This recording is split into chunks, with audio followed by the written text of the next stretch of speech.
All right, let's conclude our lecture on basic wound management with Part 5, Aftercare, Follow-up, and a summary of everything that we've discussed.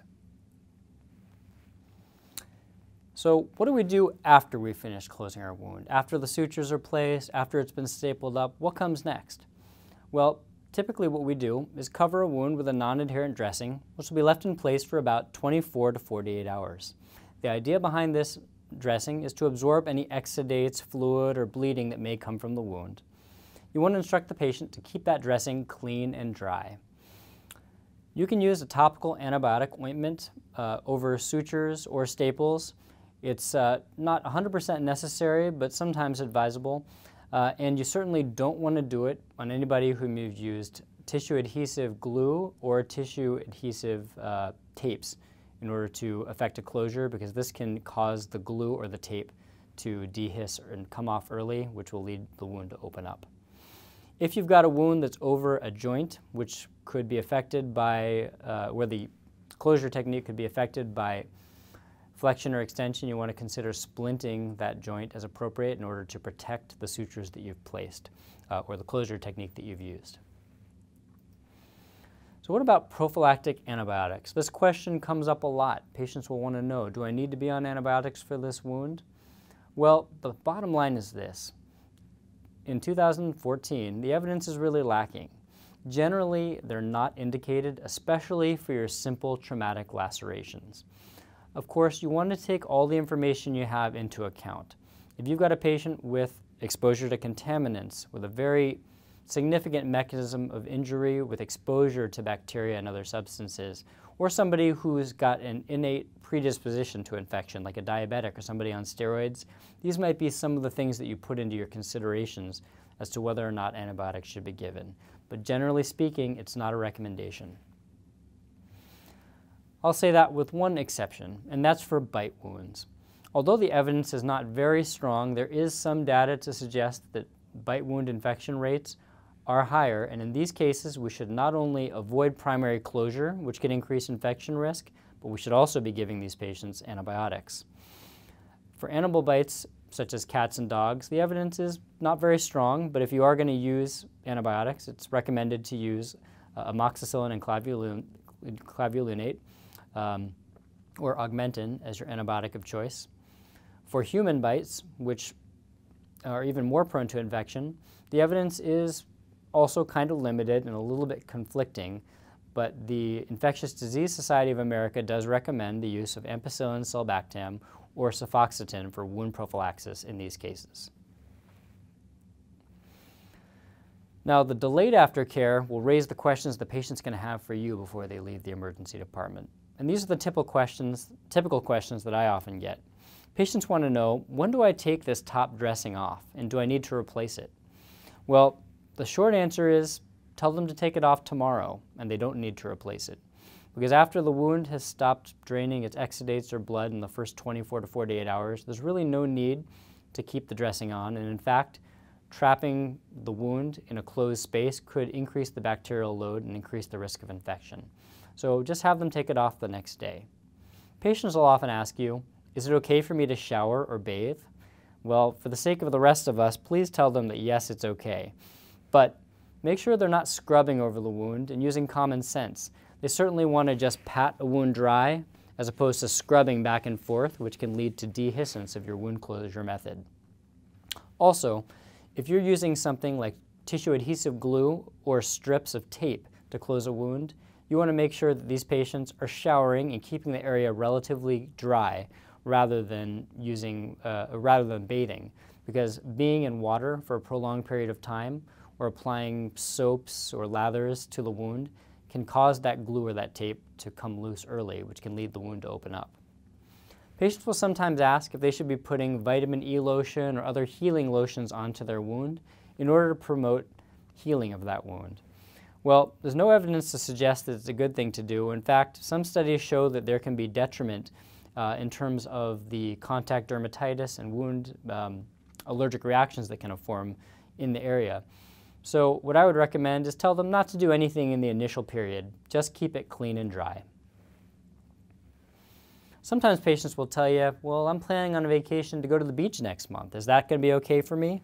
Well, of course it's okay, but you want to make sure not to forget to remind them that wound healing is a process that goes on for much longer than the time in which those sutures, staples, tape, or glue are in place.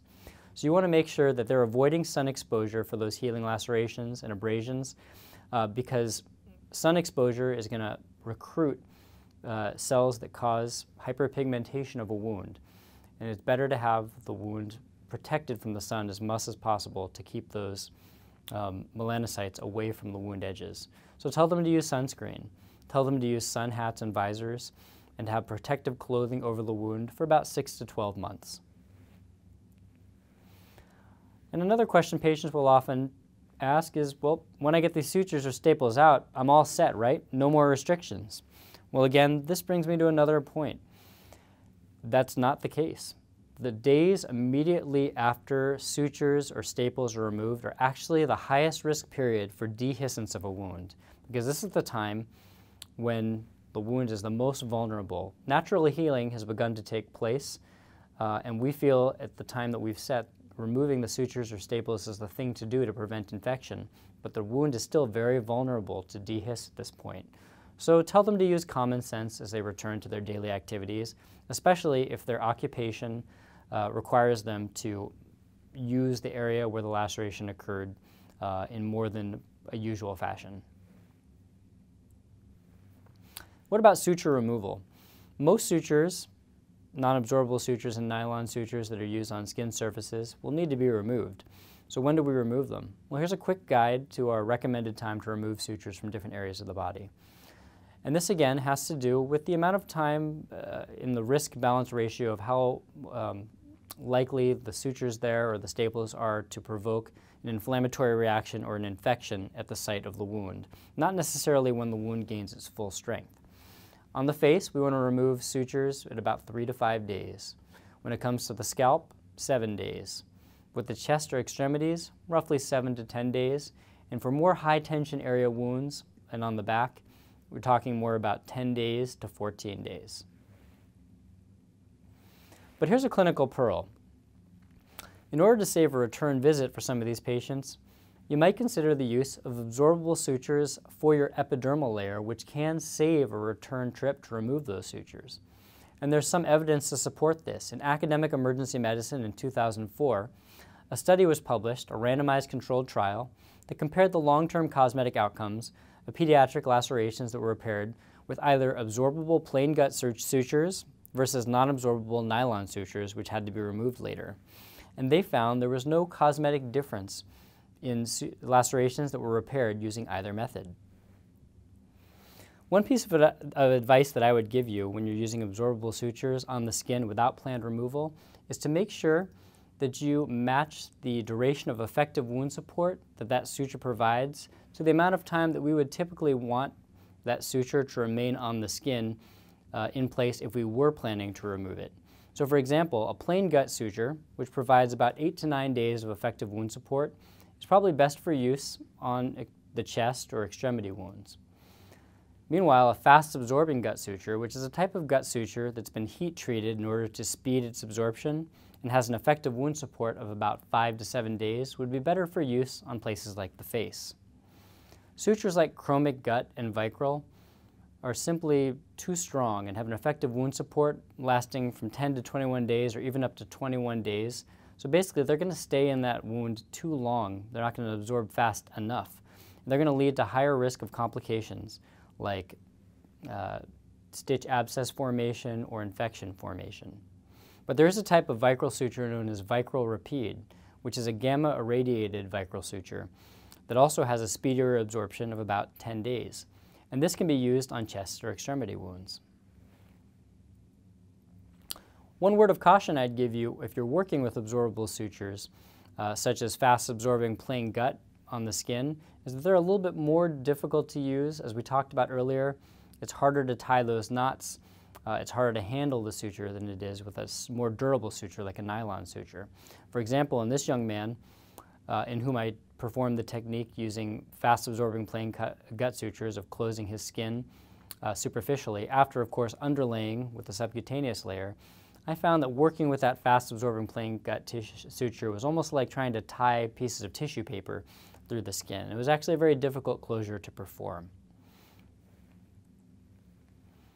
Let's talk a little bit about wound infection.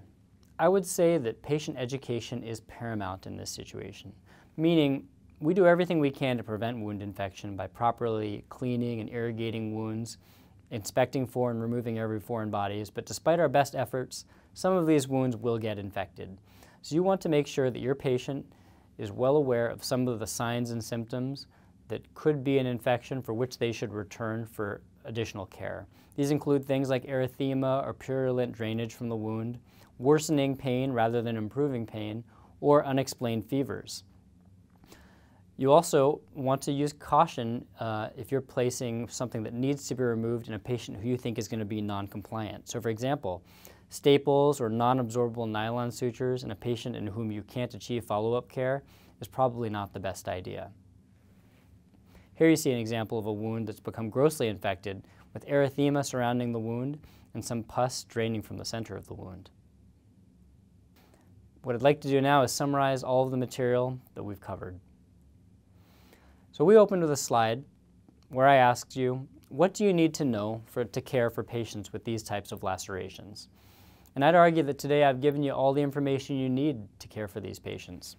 For example, in a patient with a deep laceration like this at the wrist from a skill saw, you want to make sure that you've done a detailed wound assessment, including exploring their neurovascular function and their tendon function on your examination. You want to make sure you've properly irrigated, explored, and prepared that wound for your closure.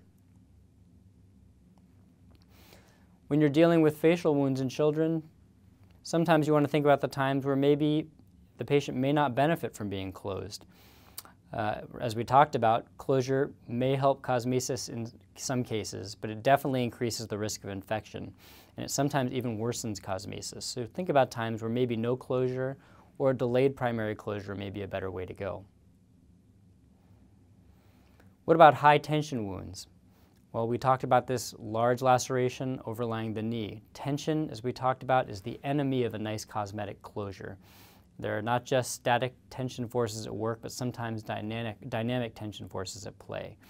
And the suturing techniques and other techniques of wound closure we use are meant to combat these opposing forces of tension on the tissue.